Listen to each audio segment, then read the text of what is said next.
Welcome back to the GSMC College Football Podcast. Just talked a little bit pretty much about Shedeur Sanders, his draft fall, kind of the prank phone calls as well. Want to switch gears and talk a little bit about what Dabo Swinney said of the potential of a college football super league. Dabo Swinney, the great resistor to college football change, now seems to believe that things are heading into what he said is probably the best era for college football. And he said that it seems like there could be a super league coming. This is something that has kind of been talked about for the last year or two. So last year, a formal proposal was endorsed, circulated by a group known as College Sports Tomorrow, and that included the presidents of Syracuse and West Virginia, among other kind of business sports industry leaders. They had a formal proposal for a super league, what that would kind of look like. And then also, right around the same time, this was about October 2024, Smash Capital, venture capital firm, they privately pitched a bunch of universities on kind of injecting billions of dollars into the sport to create a single business plan, a single business organization that really just maintains college football's existing structure, kind of supervises it, and potentially shifts into more of a super league type. This has been something, though, that the Big Ten and SEC in particular have really spoken out against, especially in that kind of October 2024 time frame. Both of those conferences have had little interest in joining a plan like this because it honestly curtails their power, their influence in the decision-making process throughout college football. Obviously, those two conferences have really taken the forefront, have really stepped up and become almost a power two. There's been a growing disparity between those two and the Big 12 and ACC, so they kind of have the driver's seat right now. And Big Ten and SEC both don't really want to give up that power and control.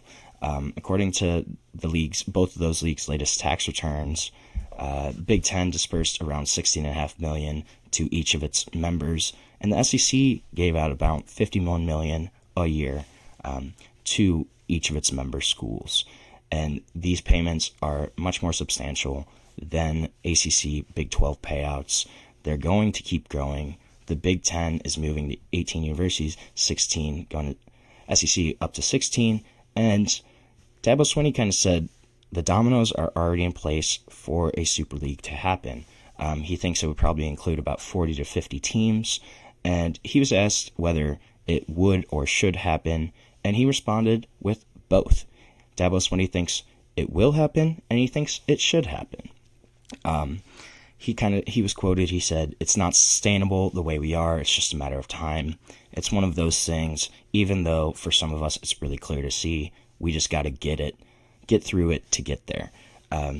And I honestly kind of agree with Dabo Swinney. I think the current structure of college football, the way conferences have been realigning, it's not sustainable for the future, especially when you have West Coast schools traveling all the way to the East Coast and vice versa throughout school weeks, especially if you're looking at sports besides college football, but even college football in general.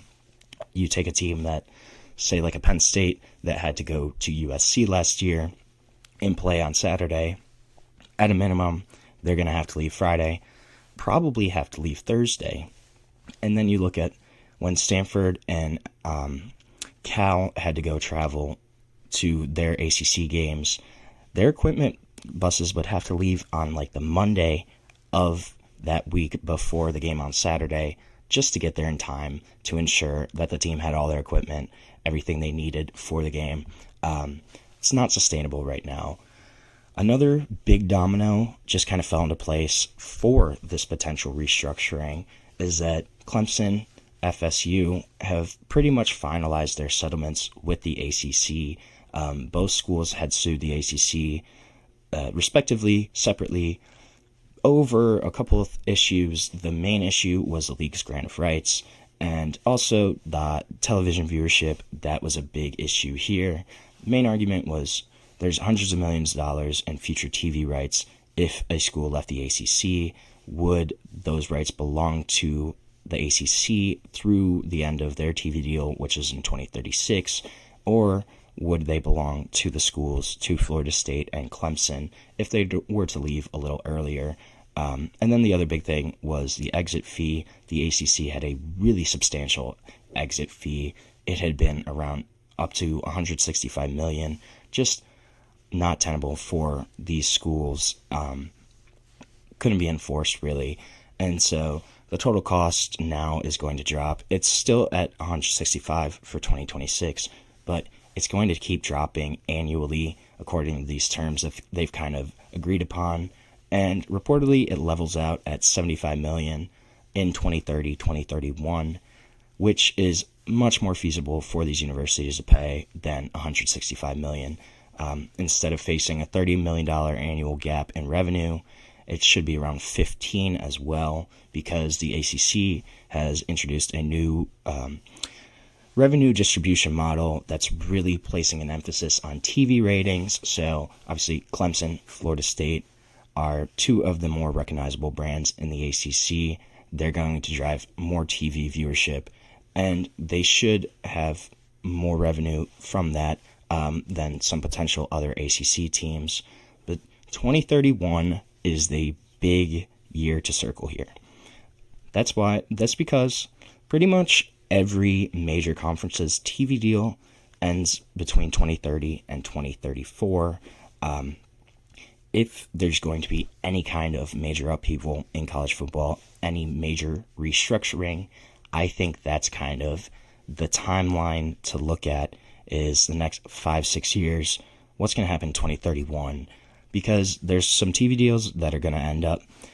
They're going to need to renegotiate. The Big Ten, I think, ends in 2031. SEC's, again, right around there as well. But if there is going to be a Super League, I think that's probably going to be around the time it's going to happen. And honestly, it makes sense. So Dabo Swinney kind of envisioned the top 40 or 50 programs all joining forces, even the Big Ten and SEC, despite the fact that it would mean those two conferences probably ceding some revenue, ceding some power just in terms of decision-making. But he said eventually money's going to win the day. The other dynamics and factors will come into play. He said, I just think people are eventually going to see the business opportunity involved, and it's going to come down to brands and TV viewership and all that type of stuff. More so than a league. Eventually, that's where it'll get to. Who knows when we'll get there? Probably sooner rather than later. I think this is all pretty true. One thing I'm kind of curious to see about is how a potential Super League would determine who are those top 40 or 50 programs that get into this conference, this league. I think you're probably going to see the vast majority of SEC, Big Ten, ACC, Big 12 teams in, but where they draw that line in the sand, who they cut out, I think that's going to be kind of the interesting thing to see here. And then part of the reason that kind of Dabo Swinney sees this as inevitable is the current financial model. It's not working for enough schools. Some schools are just bleeding money, especially when you have the impending House settlement that's going to come in, where schools are going to be able to directly pay their student athletes. That's going to be a big thing here. That's a big cost for schools to cover. And when they're not making as much from TV revenue, it's going to be tougher for these programs and these universities to make those kind of decisions in terms of their athletics direction, just what's going to happen, where they allocate money to. And then also, just kind of like what I said, the scheduling. I think if you have a league that's a 40-50 program Super League, you can go back to maybe divisions, or you separate it more based on regions, and then you have a few crossover games. You have 2 or 3 games where teams might travel across the country, but you're not going to be doing it every other week. Cal, Stanford, they're not going to have to go to Maryland, or Virginia just every other week. That's not feasible. And the big thing here too is this still has to be college football based. This has to be a college thing. It can't end up being, an NFL kind of feeder league, G League type of sorts, a minor league system. It can't be that, because like Dabo Swinney said, he said that 98% of these kids aren't going to play college football, aren't going to play football in the NFL. They're not getting to the pros. We need to help them maximize their opportunity here, and you need to equip them for life. And I completely agree with that. I think this is a big thing that we're going to see is how much professionalization is going to be implemented in college football. I kind of like the idea of a super league. I think the way conferences are going right now doesn't make a lot of sense.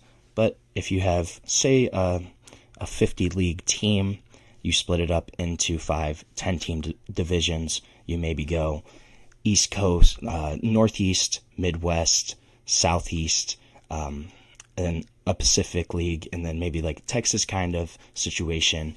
I think that makes a lot of sense where you break it up more regionally. You can kind of get back to some of these rivalries. You restore rivalries like Bedlam. You bring Oklahoma State, Oklahoma back. You bring back some of these rivalries that we've lost over the past couple of years that are really great for college football. They're part of what makes the sport unique, part of what makes college football just its own thing. You know, it's not the pros. There's a lot more loyalty tied to universities, fan bases. They're not going to disown their schools they went to or schools they grew up cheering for as fans. And I think Super League, it does make a lot of sense. When are we going to see it? I don't know. Will we see it? I don't know. I think 2030, though, 2031, we could see some really big changes in the college football landscape, in how it's structured, in where players go, where teams go, where these universities end up being. I think that's going to be really interesting. And also what's going to happen to some of these smaller programs if they're not in the Super League. We're going to have to find out. We're going to see where college football goes. But don't be surprised. Could a Super League be coming? I think it might at some point. So we're going to take another short break on the show right now. When we come back, I want to talk a little bit more about the draft, but I want to talk about Quinn Ewers and his draft day, his decision, kind of what happened there. Was it the right move or not? But we'll be back shortly on the GSMC College Football Podcast.